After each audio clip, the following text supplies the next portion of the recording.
Hello বন্ধুরা, আমি সুপর্ণা। আমার নতুন একটি ব্লগে তোমাদের অনেক অনেক স্বাগতম। আশা করি তোমরা খুব ভালো আছো। আমি কিন্তু একদমই ভালো নেই, তো মনটা ভীষণই খারাপ। তো এখন বাজে সকাল 9টা।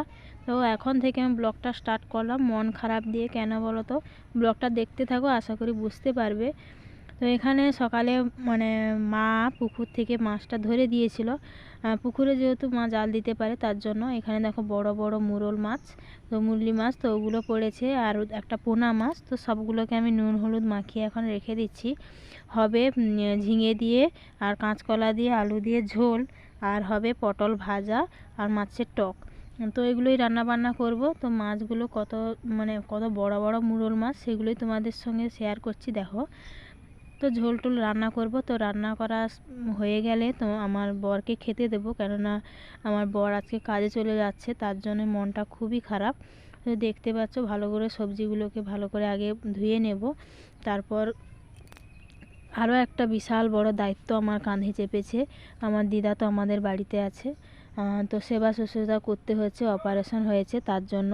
আর এখানে দেখো, তোমার দাদা ভাই তো বেরিয়ে যাবে, ওই ব্যাগটা ভালো করে গুছিয়ে দিচ্ছি, এই কাঁথাটা নিয়ে যাবে। তো তার জন্য এটাকে আগে ভালো করে ঢুকিয়ে দিচ্ছি। দেখছি যে ব্যাগের ভিতরে ঢুকছে কিনা। তো ওর কাজে যাওয়ার জন্য আমাকে কোনো কিছুই গুছিয়ে দিতে হয় না, ও সব কিছুই নিজে নিজে করে নিয়েছে। মানে কোনো কিছু আমাকে নিজের থেকে করে দিতে হয় না, ও সব কিছুই নিজে করে নেয়, ব্যাগ গোছানো থেকে শুরু করে সমস্ত। আর এখানে দেখো, আমার দিদা এখন শুয়ে আছে। তো অপারেশন হয়েছে, কম উপরে পড়ে গিয়ে, আগের দিনকে তো তোমরা দেখলে ভিডিওতে যে ওখান থেকে পড়ে গেছিলো, দিয়ে ওটা এখন অপারেশন হয়েছে। তো আমাদের বাড়িতে এসেই দেখাশোনা করছি আমি, যেহেতু আমার মা নেই, দেখাশোনার কেউ নেই। তো আমি নাতনি হয়ে ওই দেখাশোনাটা আমি করছি, যেহেতু কে দেখাশোনা করবে, কেউ তো নেই। আর আমার ছোটো মামিমা, ও প্রেগনেন্ট, মানে তার জন্য ওরও দেখাশোনা কে করবে কে জানে। তার জন্য আমি যখন সুস্থ আছি, তার জন্য আমি দেখাশোনা করছি। আর এখানে দেখো, ওই দুপুরের খাওয়ার আগে, মানে দুপুরে না, ওই জল খাওয়ার আগে যেই ওষুধগুলো বা খাওয়ার পরে যে ওষুধগুলো, সেগুলোকে আমি দেখে দেখে রাখছি, তো খেতে দেবো। তার জন্য তোমার দাদাভাই বলে দিচ্ছে যে ঠিক মতো টাইমে টাইমে দেবে। মানে কেন বলো তো, আমি যখন কাজে ব্যস্ত থাকি না, তো ওই যখন তখন ওষুধটা দিয়ে দেয়, যে খাওয়ারের আগে বা পরে। তো যখন তখন ও থাকলে ওষুধটা ওই দিয়ে দেয়, তার জন্য বলে দিচ্ছে যে ও টাইমে টাইমে ওষুধটা কিন্তু দেবে। তো সেটাই। তো এখন দিদা একটুখানি ঘুমাচ্ছে, তো আমি ওষুধগুলো রেডি করে রাখলাম। আর এখানে দেখো, তোমাদের দাদাভাই আমাকে ডাকলো, বললো এসো এদিকে। তো আমাদের বাড়িতে মানে আমার নতুন বাড়ির কাজ হচ্ছে, তার জন্য কি বলতো, ওই যে লোকজন কাজ করছে তার হিসাবপত্র বা যেসব মানে মাল আসছে, রড বালি সিমেন্ট, তো ওগুলোর হিসাবপত্র তো সবগুলোই ও নিজেই করতো। এতদিন বাড়িতে ছিল, সব কিছুই নিজে করতো। এখন যেহেতু ও চলে যাচ্ছে, তার জন্য আমাকে সব কিছু বুঝিয়ে দিয়ে যাচ্ছে। আর যারা মিস্ত্রি, তাদের ফোন নাম্বার সমস্ত কিছুই দিয়ে যাচ্ছে, যাতে কোনো অসুবিধা না হয় আমার। তো সবগুলোই করে দিয়ে যাচ্ছে।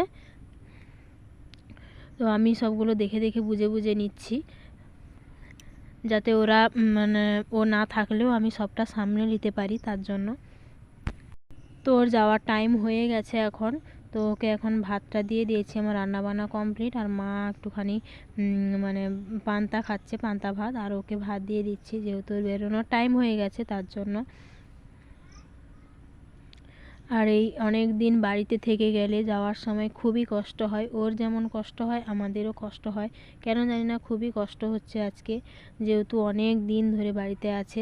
বাড়ির কাজ হচ্ছিল, মানে যেহেতু আমার বাড়ি হচ্ছে, তার জন্য কি বলতো, লোকদেরকে সঙ্গে নিয়ে নিজে কাজ করছিল। আর বাড়ির লোক থাকলে কি হয়, কাজকর্মগুলো একটু ভালো হয়। তো সব কিছু অন্যের ওপরে ছেড়ে দিলে কাজটা একটু মানে কমই হয়। তার জন্য কি বলতো, বাড়ির লোক থাকলে কাজগুলো একটু ভালো হয়। তো এতদিন ও ছিল, কাজকর্মগুলো সেরে এখন মানে যেসব ভারী কাজগুলো ছিল, তো সেগুলো হয়ে গেছে। আর এখন খুবই হালকা কাজ আছে, তার জন্য ওরা আসবে, একটুখানি কাজ করবে, তারপর চলে যাবে। তো যেহেতু ভারী কাজটা হয়ে গেছে, তো আমাদের মানে ওকে খেতে দিয়ে দিয়েছি, তখন আমি খাবো। আর খাওয়ারের টাইম পাচ্ছি না, তো এক্ষুনি বেরিয়ে যাবে, তার জন্য আমি এখন খাবো না, পরেই খাবো। তো এখনও দেখো বেরিয়ে পড়েছে খাওয়া দাওয়ার পরে, দেখতেই পাচ্ছ ব্যাগপত্র নিয়ে। আর আমার দিদাকে প্রণাম করলো। আর এখানে দেখো ঠাকুর প্রণাম করবে। তো এতটাই রোদ, তার জন্য ফ্যাসকা হয়ে গেছে ক্যামেরাটা, কিছু বোঝা যাচ্ছে না। তো তখন আমার মানে কোনো কিছু ভালো লাগছিল না, ও যখন বেরিয়ে যাচ্ছিলো তো এখন বেরিয়ে যাচ্ছে। তো মাও একটুখানি সঙ্গে সঙ্গে যাচ্ছে একটু কাজের জন্য, যেখানে গাড়িতে উঠবে তো ওখানেই কাজ আছে তার জন্য। আর এখানে দেখো ব্যাগটা একটুখানি আমাকে ধরিয়ে দিয়ে বললো ব্যাগটা ধরো। তো মানে কাজে যাওয়ার আগে আমার কাকি শাশুড়ি, দুই কাকি শাশুড়ির বাড়িতে গিয়ে ওদেরকে প্রণাম করে দেখা করে তারপর ও কাজে যায়। ওটা একটা অভ্যেস হয়ে গেছে যে সবার সঙ্গে দেখা করে তারপর প্রণাম করে কাজে যাওয়া। তো ওদের সঙ্গে দেখা করতে যাচ্ছে আর আমি এখন দাঁড়িয়ে আছি, আমি আর মা মিলে ওকে একটুখানি এগিয়ে দিয়ে যেতে যাব, অনেকটা দূর যাবে তো তার জন্য। আর আমাদের বাড়িটা একটু ভেতর সাইডের, মানে রোড থেকে একটু ভেতর, অনেকটা ভেতরে, তার জন্য হেঁটেই যাবে। তো মা তার জন্য ভারী ব্যাগ নিয়ে যাচ্ছে দুটো, তো তার জন্য এগিয়ে দিতে যাচ্ছে। তো এই যে দেখতে পাচ্ছ মা একটুখানি এগিয়ে যাচ্ছে, আমি এখন দাঁড়িয়ে আছি।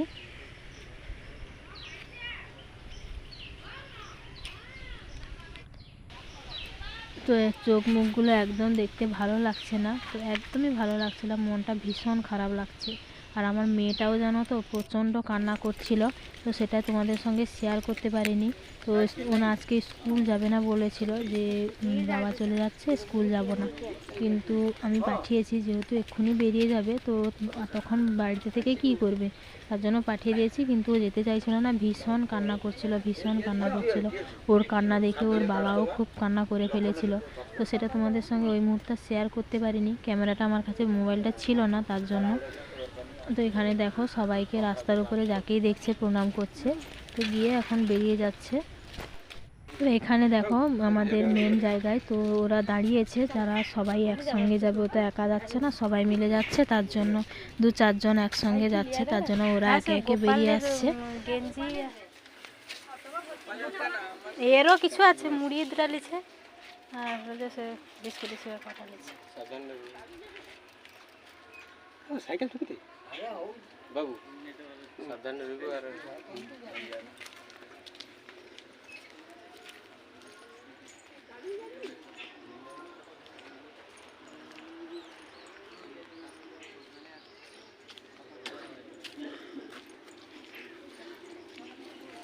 আর শান্তু কাই কত আমি যাইতলে দিদি করকে যে আইলে তো কালকে দেখা করে হিসাবে। হ্যাঁ সে কান্দেরে যাবেনি, আমি করি তুই খুনি বাবা বাড়ি পাইবে মিশাইছি ঘরে রেখুকেনি, কান্দেরে যাবেনি, এটা ছাড়িয়ে দিয়ে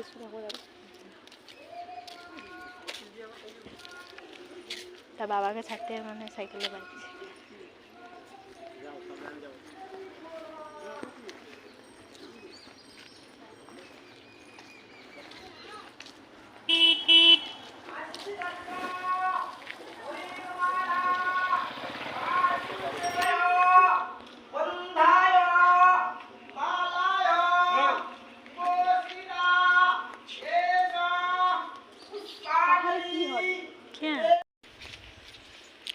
ছেড়ে দিয়ে আসলাম, ও চলে গেল, মা একটুখানি দরকার আছে তার জন্য মা ওর সঙ্গে গেছে, আর আমি চলে আসলাম যেহেতু দিদা বাড়িতে একা আছে তার জন্য।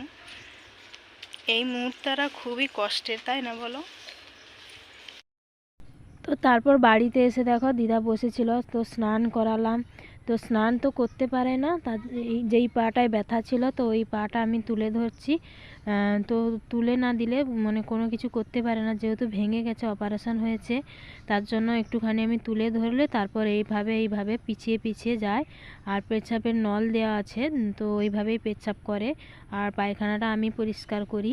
তো এইভাবে গামছা দিয়ে ভালো করে গাটা মুছিয়ে নিই আর মাথাটা ধুয়ে দিই। তো এইভাবেই পরিষ্কার পরিচ্ছন্ন আমাকে করতে হয়। তো তারপরে আমিও গিয়ে স্নান করব, তো এইসবই। তো করার পরে তারপর আমি খাবো। সকাল থেকে না খাওয়াই হয়নি আমার, তো কেননা ও রান্না বান্না করার পর ওকে খেতে দেওয়ার পর তারপর ও বেরিয়ে গেল। এখন মোটামুটি 1:30 মতন বেজে গেছে।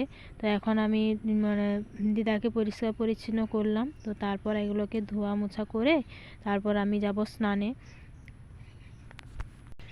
তো অনেকক্ষণ পরে তারপর এসে আমি খাওয়া দাওয়া করছি এখন।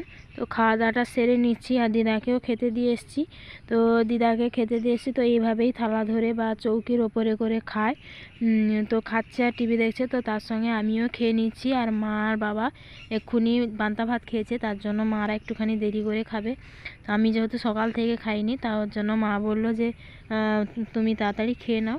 তো তো তার জন্য আমি বসে গেছি খেতে, যেহেতু সকাল থেকে কিছুই খাইনি আর মনটা ভীষণই খারাপ দেখতে, একদমই মনটা ভালো নেই। তো খেতে তো ইচ্ছেই করছে না, যেহেতু সকাল থেকে খাইনি, তার জন্য একটুখানি ভাত নিয়ে বসেছি।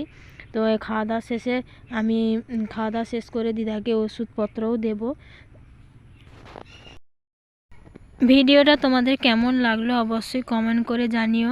তো আজকে তো মনটা একদমই ভালো নেই, তো কি ভিডিও করেছি আমি নিজেও জানি না। তো কেমন লাগলো অবশ্যই কমেন্টে জানিও।